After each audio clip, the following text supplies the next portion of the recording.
오늘의 10분 말씀. 신명기 23장 1절로 18절입니다. 전장 22장에서는 성의 거룩에 대해 다루었습니다. 성관계는 하나님께서 결혼이라는 울타리 안에서만 허락한 복이 됩니다. 결혼 이외의 성관계는 개인과 공동체 전체를 부정하게 합니다. 파괴시킵니다. 오늘 신명기 23장은 공동체 전체에 대한 거룩에 대해 강조하십니다. 특별히 오늘 본문에 보시면 해석상 명확하지 않은 것들이 나오게 됩니다. 하지만 하나님이 강조하시는 것은 매우 명확합니다. 구별된 백성입니다. 거룩한 백성입니다. 결론부터 말씀을 드리면 구약이나 신약이나 거룩한 백성은 하나님 아버지의 통치를 받는 것입니다. 구약은 철저한 율법을 통해 하나님의 통제를 받아야 했고 제한적이기는 하지만 이방인이라 할지라도 할례와 율법을 통해 이스라엘 공동체의 한 일원이 될 수 있었습니다. 하지만 매우 제한적입니다.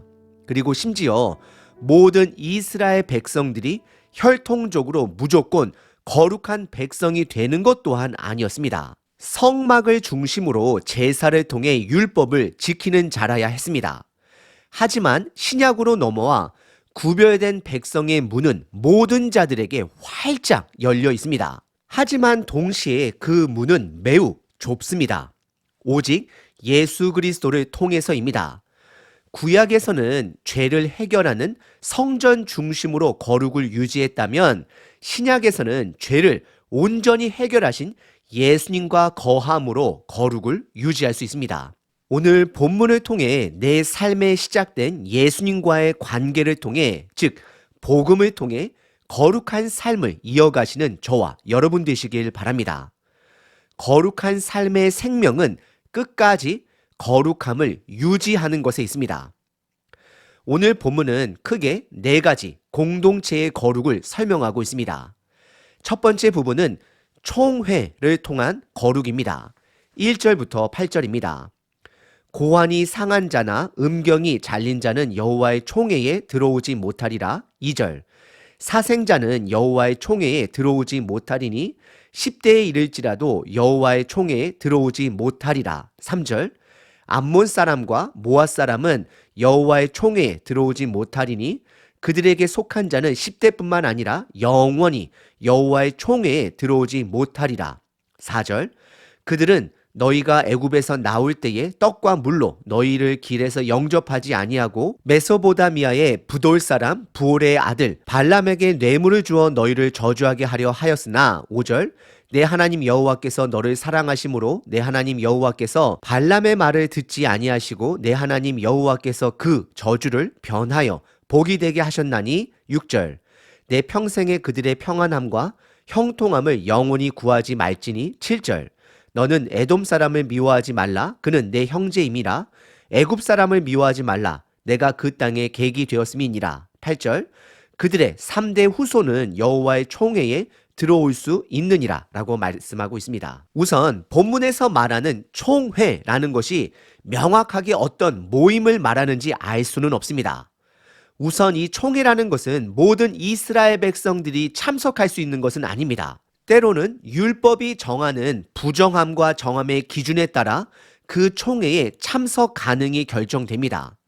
결국 이 총회는 공동체 전체가 거룩성을 유지하기 위해 하나님이 주신 모임이 되는 것입니다. 먼저 1절에 고환이나 음경이 잘린 자는 여호와 총회에 들어오지 못한다 말씀하십니다.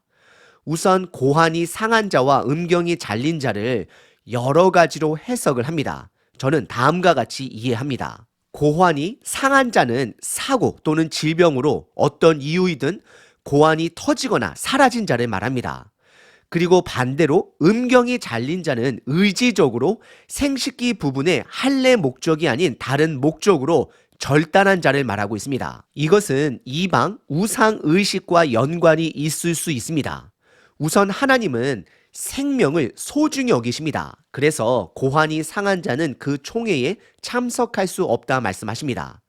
그리고 또한 우상 숭배 의식으로 생식기를 잘라낸 자들도 총회에 참석할 수 없다 말씀하십니다. 본문이 강조하는 것은 무조건 총회에 들어가야지만이 거룩한 자다라고 말하는 것이 아닙니다. 하나님이 집중하시는 것은 거룩한 공동체, 한 사람이 아닌 거룩한 공동체를 유지하기 위해 이런 율법을 주시는 것입니다.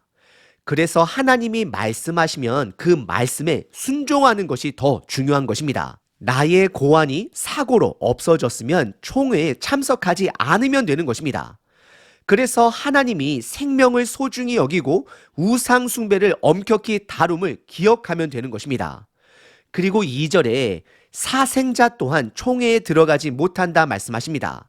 여기서 말씀하시는 사생자는 하나님이 앞장에서 말씀하신 결혼 관계가 아닌 결혼 울타리 밖에서 태어난 자들을 말합니다. 이런 자들은 10대에 이르기까지 총회에 들어오지 못한다라고 표현을 하는데, 어떤 목사님들은 특정한 나이가 지나면 총회에 들어갈 수 있다, 또는 어떤 목사님들은 없다라고 해석을 하는데, 저는 후자 쪽 없다라고 이해를 합니다. 그리고 3절에 암몬 사람과 모압 사람들은 또한 총회에 들어오지 못한다라고 말씀하십니다. 우선 먼저 이들은 이스라엘과 형제 나라로서 이스라엘이 애굽에서 나올 때에 그들을 괴롭게 하고 발람 이방 선지자를 통해 저주를 사주했던 민족이 됩니다.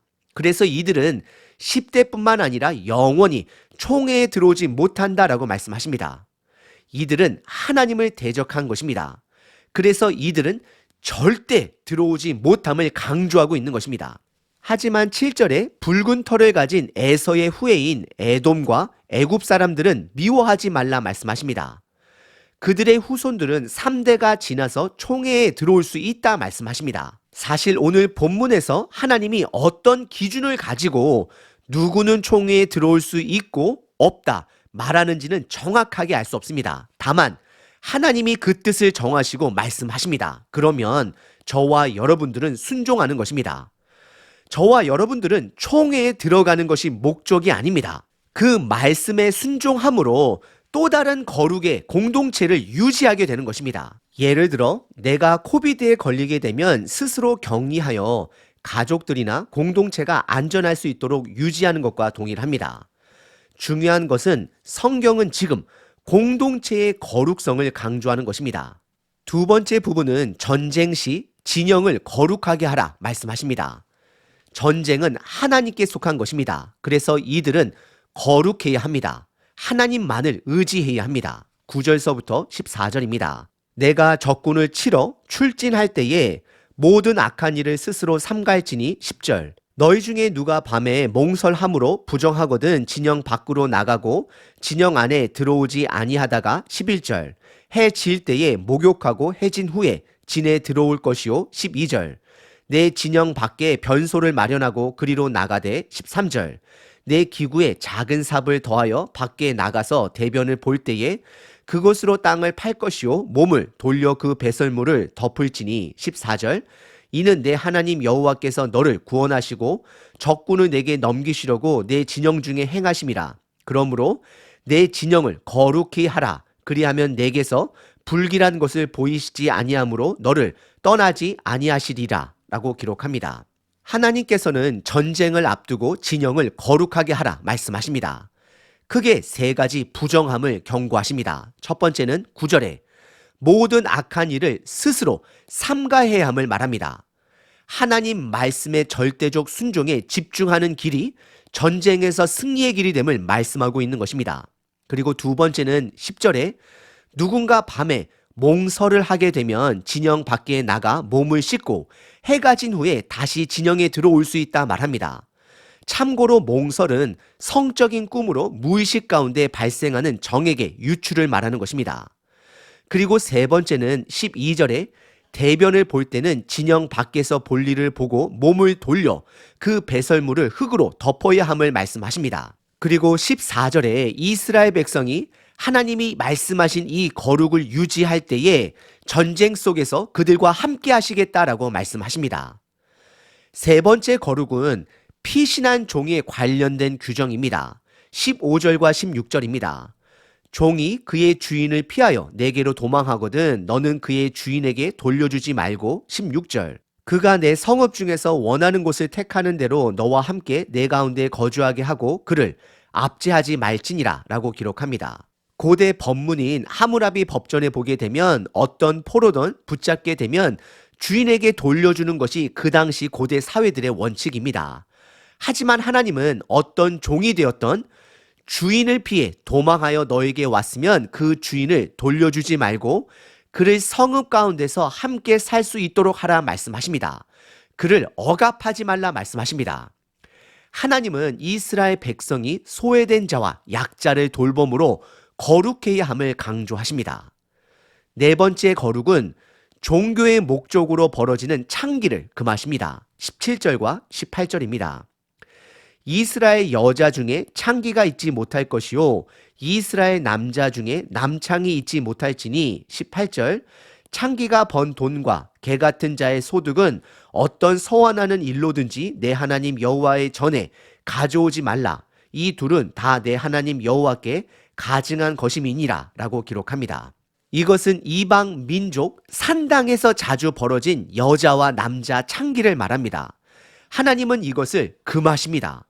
그리고 혹여나 창기로 벌어들인 돈은 성전으로 가지고 오지 말 것을 말씀하십니다. 왜냐하면 하나님이 원하시는 것은 물질이 아닌 삶의 예배이기 때문입니다. 오늘 본문은 공동체 전체의 거룩을 강조합니다. 지금 시대는 초개인주의 시대 속에 살아갑니다. 하지만 하나님이 원하시는 것은 공동체 전체의 거룩을 말하고 있습니다. 여러분들 혼자 거룩할 수 없습니다. 공동체가 함께 거룩을 노력할 때에 그 거룩성을 유지하게 되는 것입니다. 그러기 위해서는 구약의 성전의 완성되신 예수님의 통치를 함께 받아야 합니다. 사실 구약이나 신약이나 혈통으로 거룩해지는 것이 아닙니다. 믿음을 통해 거룩성을 얻게 되는 것입니다. 오늘 본문을 통해 두 가지를 기억하셔야 합니다. 첫 번째, 이제 그 거룩은 모든 자들에게 열려 있습니다. 사도행전 8장에 보시면 이방인 에디오피아 사람 네시가 등장합니다. 그는 빌립의 도움으로 복음을 받아들이고 그 자리에서 침례를 받게 됩니다. 그 또한 거룩한 자가 되었습니다. 예수님 안에 모두가 자유함을 얻게 됩니다. 이 자유함을 나누셔야 합니다. 그리고 두 번째 기억해야 할 것은 거룩은 우리들의 능력으로 거룩해지는 것이 아닙니다. 예수님의 은혜로 먼저 거룩하다라고 여김을 받게 됩니다. 그런 거룩하다 여김을 받은 자들이, 부족한 자들이 함께 예배하며 말씀을 묵상하며 말씀을 붙들며 세상에 나가 예수님의 통치를 받으며 살아갈 때에 거룩하게 되어져 가는 것입니다. 우리는 이 거룩성을 가지고 구별됨을 가지고 힘써 모여야 하고 힘써 세상 속에 나아가야 합니다. 그것이 저와 여러분들이 받은 소명입니다. 오늘 하루도 거룩함으로, 즉 예수님과 동행하심으로 힘써 모이고 힘써 세상 속에 나아가시는 하루 되시길 바랍니다. 365일 기도문입니다. 출애굽기 15장 22절 23절 모세가 홍해에서 이스라엘을 인도하며 물을 얻지 못하고 마라에 이르렀더니 그곳 물이 써서 마시지 못하겠으므로 그 이름을 마라라 하였더라. 나를 인도하시는 하나님 아버지를 찬양합니다. 모세를 세워서 선명한 뜻으로 인도하신 하나님의 길이지만 때론 어려움을 만날 수 있다는 것을 기억하게 하소서. 나의 인생길에도 그럴 수 있음을 받아들이게 하소서. 물이 없으면 기도하게 하시고 물이 있으면 기도하게 하소서. 불평하기 전에 기도하고 신뢰하게 하소서. 의심하기 전에 감사하게 하소서. 모든 사람들이 겪는 고난 속에 감사함으로 기뻐함으로 구별된 삶을 살아가게 하소서. 우리들의 온전한 거룩 되신 예수 그리스도의 이름으로 기도합니다. 아멘. 항상 기뻐하라. 쉬지 말고 기도하라. 범사에 감사하라.